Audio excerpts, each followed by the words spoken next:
16 नवंबर 1957 USA के Wisconsin state में मौजूद प्लेनफील्ड नाम के एक छोटे से टाउन के बीचों बीच एक हार्डवेयर शॉप थी जिसकी मालकिन बर्निस वार्डन नाम की एक बुजुर्ग महिला थी।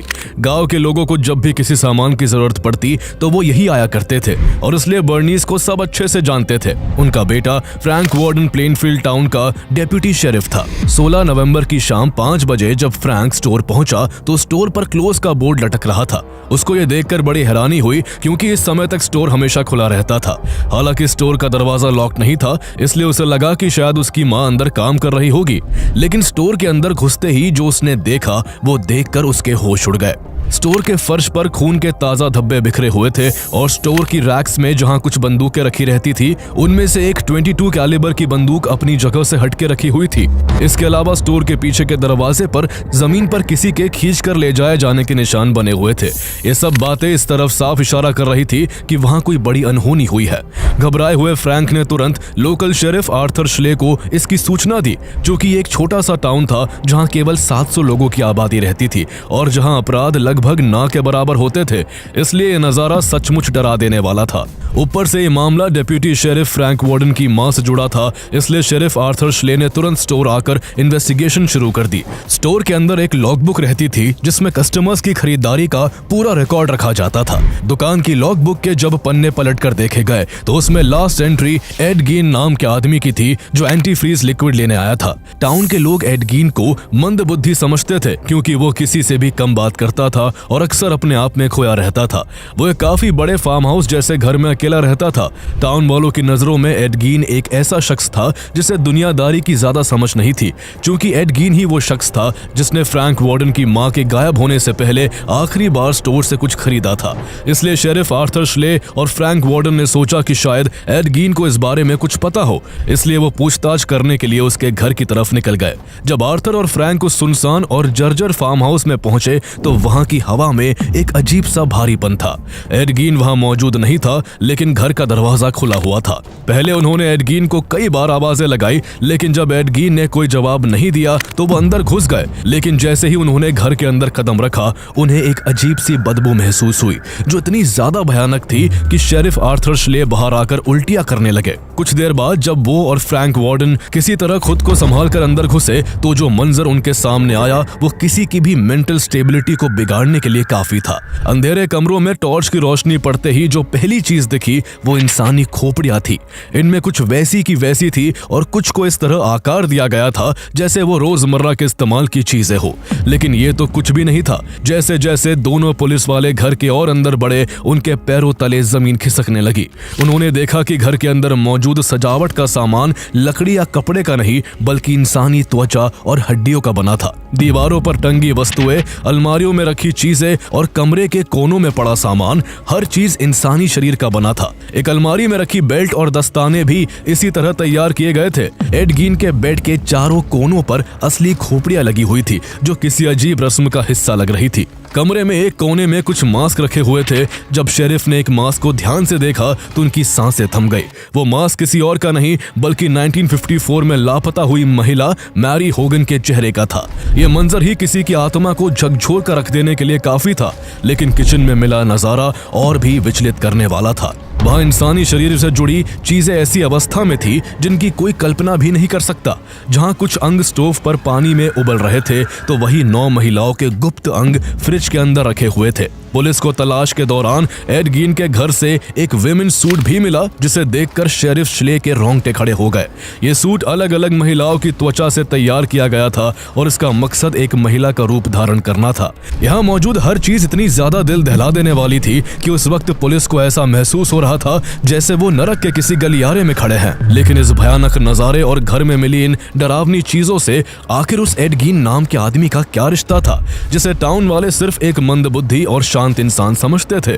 आखिर एड गीन का ऐसा कौन सा अतीत था जिसकी परतें खुलते ही उसकी जिंदगी के सबसे डरावने राज सामने आने लगे। और सबसे बड़ा सवाल, डेप्यूटी शेरिफ फ्रैंक वार्डन की मां बर्निस वार्डन का आखिर क्या हुआ? क्या उनका गायब होना सिर्फ एक इत्तेफाक था या इस डरावनी कहानी की सबसे अहम कड़ी? आइए जानते हैं शुरू से एक ऐसी कहानी जो इंसानी सोच की सीमाओं को तोड़ देती है और जो किसी को भी अंदर तक झकझोर कर रख सकती है। एड गीन का पूरा नाम एडवर्ड थियोडोर गीन था। उसका जन्म 27 अगस्त 1906 को विस्कॉन्सिन के ला क्रोसे टाउन में हुआ था। उसके घर में उसके पिता जॉर्ज गीन, उसकी माँ ऑगस्टा गीन और उसका बड़ा भाई हेनरी जॉर्ज गीन रहते थे। एड गीन का बचपन किसी बुरे सपने से कम नहीं था। उसके पिता काफी ज्यादा शराब पीते थे और अक्सर नशे में धुत होकर अपनी पत्नी और बच्चों को पीटते थे। वही एड गीन की माँ ऑगस्टा गीन काफी ज्यादा धार्मिक किस्म की महिला थी। वो धार्मिक नियमों को एकदम कट्टर क्रिश्चियन की तरह मानती थी, इसलिए इतना सब होने के बावजूद भी वो अपने पति को तलाक नहीं देना चाहती थी। हालांकि जॉर्ज गीन से शादी को वो अपनी सबसे बड़ी गलती मानती थी और मन ही मन उसके मन में सभी पुरुषों के लिए गहरी नफरत पैदा हो गई थी। ये नफरत इतनी ज्यादा थी कि जब वो प्रेग्नेंट थी तो वो नहीं चाहती थी कि उसे लड़का पैदा हो। लेकिन जब पहले बेटे हेनरी के बाद उसे एड गीन के रूप में दूसरे बेटे का जन्म हुआ तो अगस्ता ने उसे देखकर नफरत से कहा था, मैंने शायद पिछले जन्म में कोई बड़ा पाप किया होगा जो ईश्वर ने मुझे बेटी के बजाय एक और बेटा दे दिया। इस दुनिया में ऐसे बेहद कम बच्चे होंगे जिनकी माँ ही उनसे नफरत करती हो, लेकिन एड गीन ने तो बचपन से ही अपनी माँ के मन की कड़वाहट को देखा। वो अक्सर ताने सुनता था और उसे हर छोटी गलती पर बेरहमी से सजा दी जाती थी। अगस्ता के मन में बाहरी दुनिया को लेकर एक अजीब सा डर था। उसे लगता था कि हर मोड़ पर बुराइयां उनका पीछा कर रही है जो उसके परिवार को निगल जाएंगी। वो उस समय ला क्रोसे शहर में रह रहे थे, लेकिन अगस्ता की नजर में वो शहर कोई रहने की जगह नहीं बल्कि सिंक होल ऑफ फिल्थ यानी गंदगी और पाप से भरा हुआ एक गर्त था। उसे विश्वास था कि वहां की आबो हवा उसके बेटों की आत्मा को करप्ट कर देगी। अपने परिवार को इस बुराई से बचाने की सनक में वो पूरे परिवार के साथ प्लेनफील्ड नाम के एक बहुत ही छोटे से आइसोलेटेड टाउन में बस गई। प्लेनफील्ड में भी उसने जानबूझकर टाउन के मेन एरिया के अंदर घर नहीं लिया, बल्कि उसने बाहरी इलाके में एक सुनसान और अलग थलग फार्म हाउस चुना।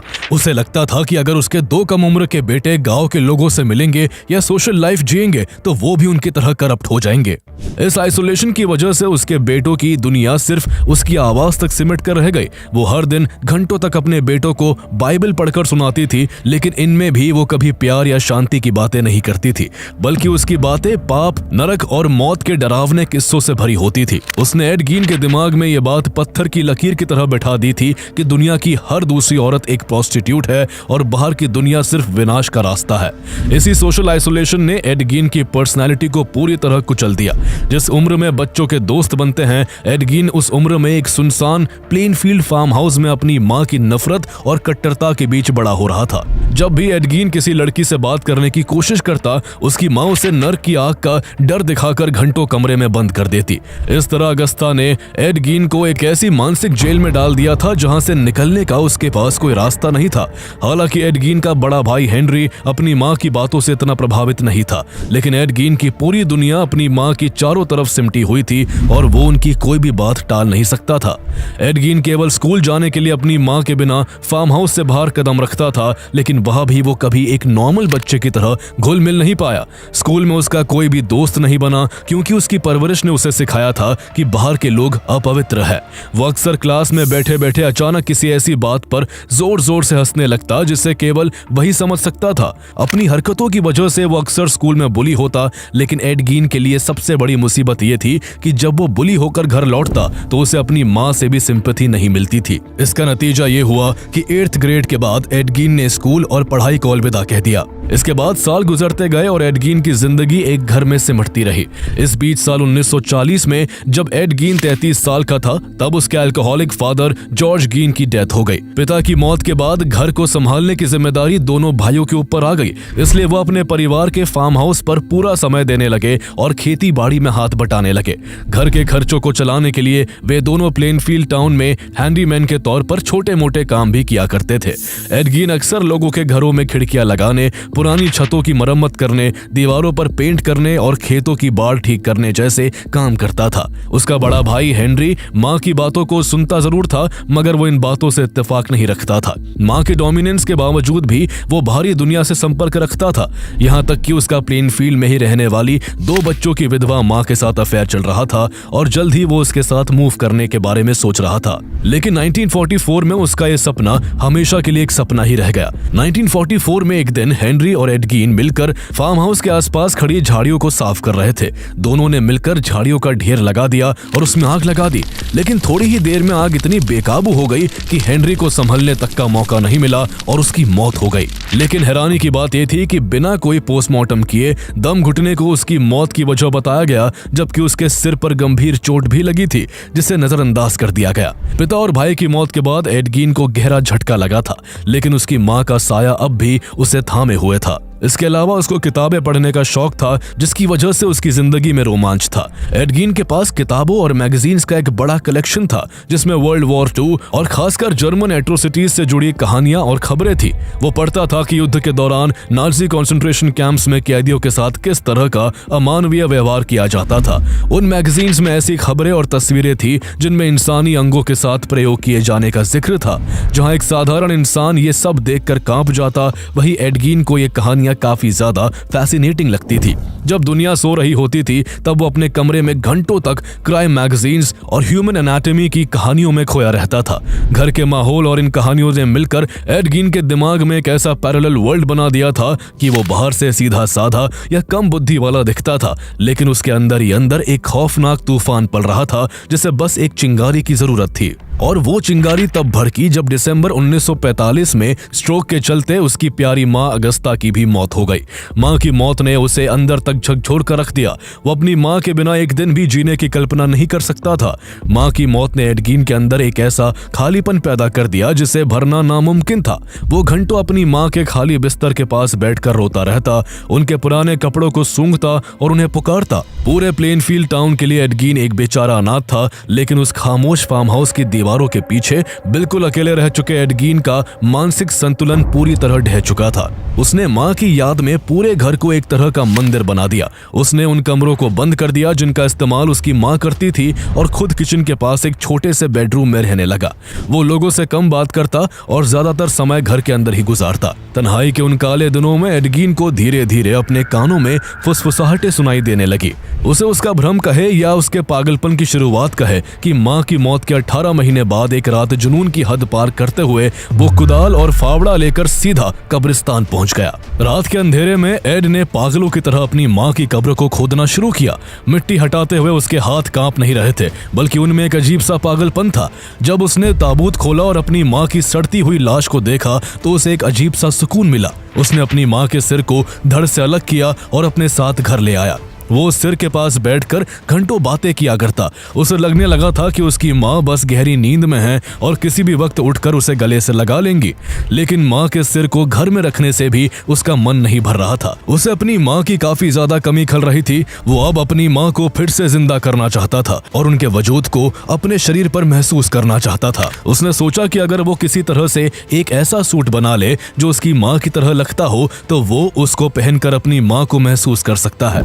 इस सूट को बनाने के लिए उसके दिमाग में एक शैतानी आइडिया ने जन्म लिया, और यहीं से कब्रों को खोदने और इंसानी खाल को इकट्ठा करने का वो सिलसिला शुरू हुआ, जिसने उसे एक साधारण इंसान से बदलकर द बुचर ऑफ प्लेनफील्ड बना दिया। वो बार बार कब्रिस्तान जाता, लाशें खोदता और उन्हें घर ले आता। इसके बाद वो उन लाशों की त्वचा को बड़ी ही सफाई से उतारता और उनको सुखाकर सिल देता। इस तरह उसने अलग अलग हिस्से जोड़कर एक सूट तैयार कर लिया। हर चांदनी रात को वो सूट को पहनकर अपनी माँ की तरह सजता और पागलों की तरह नाचने लगता। उसे वो सूट पहनकर महसूस होता जैसे वो अपनी माँ की गोद में सो रहा है। लेकिन सूट के अलावा भी उसने लैम्प शेड्स, चेयर्स, ग्लव्स और पर्स जैसी कई चीजें बनाई जिनके बारे में वो मैगजीन्स एंड बुक्स में पढ़ता था। उसे उनके बीच रहना सुकून देने लगा था। वो हर कुछ दिनों बाद एक नई कब्र खोदता और एक नया खिलौना अपने घर ले आता। उसके घर में चारों तरफ फैली खौफनाक गंदगी से भी अब जैसे उसके मन को तसल्ली नहीं मिल पा रही थी। इसलिए उसके बीमार दिमाग को अब कुछ नया और ज्यादा खौफनाक चाहिए था। अब वो ऐसी जिंदा औरतों की तलाश में था जिनकी बनावट या चेहरा उसकी माँ से मिलता जुलता था। 8 दिसंबर 1954 को वो टाउन में ही मौजूद एक बार में गया, जहाँ की मालकिन मैरी होगन नाम की एक महिला थी। उसकी शक्ल सूरत एड गीन की मां से मिलती जुलती थी। वो एड गीन को अच्छे से जानती थी, इसलिए उसने ड्रिंक सर्व की और खुद भी उसके साथ बैठकर पीने लगी। उस वक्त तक बार के बंद होने का समय हो चुका था, इसलिए वहां बस वो दोनों ही थे। जैसे ही मैरी होगन किसी काम के लिए दूसरी तरफ मुड़ी, एड गीन ने अपनी पिस्टल से उसके माथे पर गोली मार दी और उनकी लाश को पिकअप ट्रक में रखकर अपने घर ले आया। उसने मैरी होगन की लाश के साथ भी वही दरिंदगी की जो अब तक वो करता आया था। इधर मैरी होगन की गुमशुदगी की खबर से चारों तरफ हड़कंप मचा हुआ था, क्योंकि प्लेनफील्ड जैसे छोटे से इलाके में अपराध बेहद कम होते थे। लंबे वक्त तक पुलिस ने इस मामले की छानबीन की, लेकिन एड गीन का चेहरा देखकर कोई नहीं सोच सकता था कि इतना डरपोक आदमी किसी की हत्या भी कर सकता है। इसलिए कभी उसकी तरफ शक की सुई नहीं घूमी और वो खुलेआम प्लेनफील्ड में घूमता रहा। उसको लगता था कि वो अपराध करके बार बार अपने मासूम चेहरे के पीछे छिपी काली सच्चाई को छिपा लेगा, इसलिए वो बार बार अपने काले कारनामों को अंजाम देता रहा। मगर 16 नवंबर 1957 को हार्डवेयर स्टोर की ओनर बर्नीस वार्डन के गायब होने के बाद जब पुलिस उसके फार्म हाउस आई तो पहली बार एड गीन का एक खौफनाक रूप सबके सामने आया। उसके घर में जो कुछ भी शेरिफ आर्थर श्ले और डेप्यूटी शेरिफ फ्रैंक वार्डन ने देखा था, उसने उनको हिला कर रख दिया था। ऐसे में हालात की गंभीरता समझते हुए शेरिफ ने तुरंत और पुलिस बल को बुलाया। पूरी पुलिस टीम अब डेप्यूटी शेरिफ फ्रैंक वार्डन की मां बर्नीस वार्डन की तलाश में थी। वहां से इतनी ज्यादा डिस्टर्बिंग चीजें मिलने की वजह से फ्रैंक वार्डन का दिल किसी अनहोनी की आशंका से बैठा जा रहा था। उन्हें यह डर अंदर से खाया जा रहा था कि कहीं एड गीन ने उनकी मां को भी ऐसे मार ना दिया हो। हालांकि इतना सब होने के बावजूद फ्रैंक वार्डन एक पुलिस अधिकारी होने के नाते खुद को संभालते हुए आगे बढ़ते रहे। लेकिन जब फ्रैंक वार्डन एड गीन के फार्म हाउस के पीछे बने गैराज में पहुंचे तो वहां का नजारा देखकर उनकी चीखें निकल गई। वहां एक लाश को कसाई खाने के जानवर की तरह पैरों से बांधकर उल्टा लटकाया हुआ था। उस शरीर का सिर गायब था और बाकी शरीर के साथ बहुत ही अमानवीय व्यवहार किया गया था।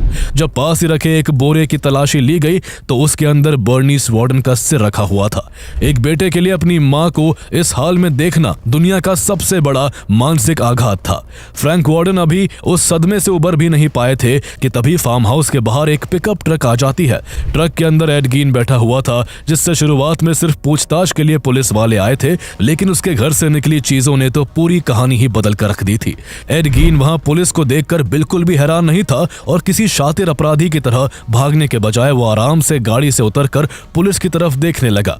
पुलिस ने तुरंत उसके हाथों में हथकड़ियां पहना दी और उसे गिरफ्तार कर लिया, लेकिन इसके बावजूद ना तो उसके चेहरे पर कोई शिकन थी और ना कोई डर था। पुलिस ने उसके घर को सील कर दिया और उसे अपने साथ ले गई। जैसे ही इस घटना की खबर मीडिया को लगी, अगले दिन अखबारों की हेडलाइंस में बस एड गीन का नाम नजर आ रहा था। उसके घर की तस्वीरें अखबारों में छपी थी। उसके घर से मिली दिल दहला देने वाली चीजों के बारे में विस्तार से लिखा गया था। यह सब कुछ इतना भयानक और डरावना था कि विस्कॉन्सिन स्टेट का छोटा सा 700 लोगों की आबादी वाला टाउन प्लेनफील्ड अचानक दुनिया भर की नजरों में आ गया और उसके घर के बाहर मीडिया वालों की लंबी लाइंस लगने लगी। उसके घर को हाउस ऑफ हॉरर कहा जा रहा था और एड गीन को अखबारों में बुचर ऑफ प्लेनफील्ड का नाम दिया गया।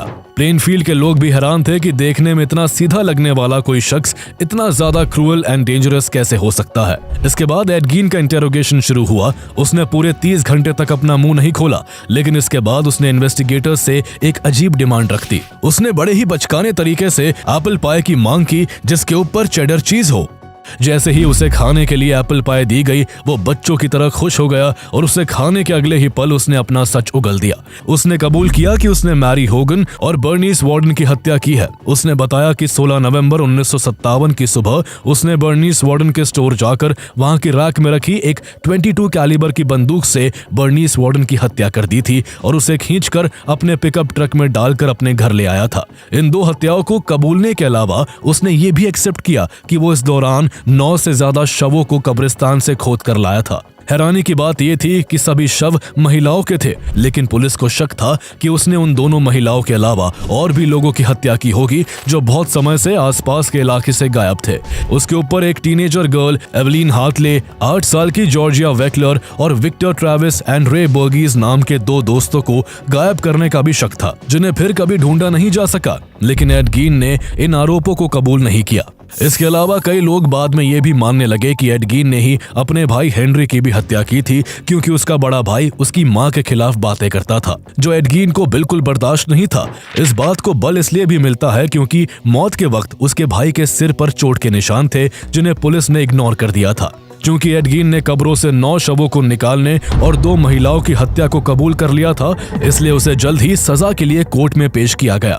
वहां मौजूद हर शख्स उस दरिंदे को करीब से देखना चाहता था जिसने इंसानियत को शर्मसार किया था, लेकिन जब वो कोर्ट में आया तो उसकी अजीबोगरीब हरकतों और बातों को देखते हुए कोर्ट ने कोई भी सजा सुनाने से पहले उसका मेंटल चेकअप करवाने का आदेश दिया।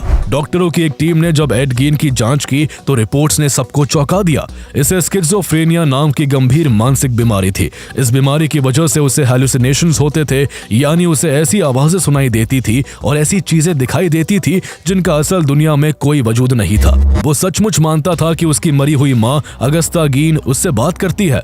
इसके अलावा उसे नेक्रोफीलिया का भी शिकार पाया गया। इस बीमारी में इंसान शवों की तरफ अट्रैक्टेड फील करता है। इन मेडिकल रिपोर्ट्स के आधार पर कोर्ट ने एड गीन को ट्रायल के लिए अनफिट घोषित कर दिया।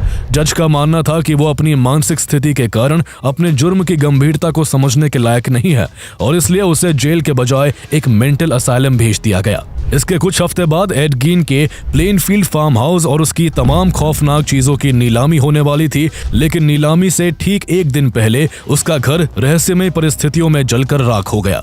कभी किसी को पता नहीं लग सका कि वो घर किसने और क्यों जलाया था। कुछ लोग तो ये भी मानते थे कि उस घर की शैतानी ताकतों ने ही घर को जलाकर राख कर दिया, जिससे उस घर की पूरी सच्चाई कभी किसी के सामने ना आ सके।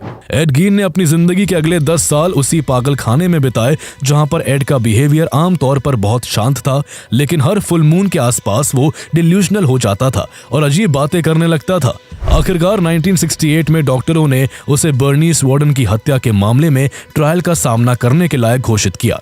इसके बाद अदालत में सुनवाई हुई और उसे हत्या का दोषी भी माना गया, लेकिन उसकी मानसिक स्थिति को देखते हुए अंत में उसे not guilty by reason of insanity करार दिया गया। इसके बाद भी वो जेल के बजाय मेंडोटा मेंटल हेल्थ इंस्टीट्यूट में रहा और आखिरकार 26 जुलाई 1984 को 77 साल की उम्र में मेंडोटा मेंटल हेल्थ इंस्टीट्यूट में रेस्पिरेटरी एंड हार्ट फेलियर की वजह से उसकी मौत हो गई। एड गीन की मौत के बाद उसका खौफनाक साया हमेशा के लिए पीछे रह गया, लेकिन उसकी इस विचित्र और घिनौनी कहानी ने हॉरर सिनेमा की दुनिया को बदल कर रख दिया। उससे इंस्पायर्ड होकर psycho, the Texas chainsaw massacre और द साइलेंस ऑफ लैम्स जैसी कई मशहूर फिल्में बनी, जिनमें एड गीन का रोल करने वाले एक्टर्स अपने किरदार के नाम के साथ हमेशा के लिए जुड़ गए। इसके अलावा अक्टूबर 2025 में नेटफ्लिक्स ने भी एड गीन की जिंदगी पर मॉन्स्टर द एड गीन स्टोरी नाम से एक सीरीज बनाई। आज भी न सिर्फ प्लेनफील्ड बल्कि अमेरिका के इतिहास में ये केस एक ऐसे जख्म की तरह है जिसे लोग भूलना तो चाहते हैं, लेकिन चाहकर भी भुला नहीं पाते। अगर एड गीन की इस कहानी ने आपको झकझोर दिया है तो आपको साइनाइड मोहन की कहानी भी जरूर देखनी चाहिए। साइनाइड मोहन एक ऐसा सीरियल किलर था जो मासूम लड़कियों को शादी के जाल में फंसाकर उनके साथ शारीरिक संबंध बनाता था और फिर उनका सब कुछ हड़प कर उन्हें मार देता था। बाहर से एक आम इंसान दिखने वाला ये आदमी अंदर से कितना खतरनाक था, ये जानने के लिए आप हमारी पिछली वीडियो देख सकते हैं, जिसका लिंक आपको डिस्क्रिप्शन में मिल जाएगा।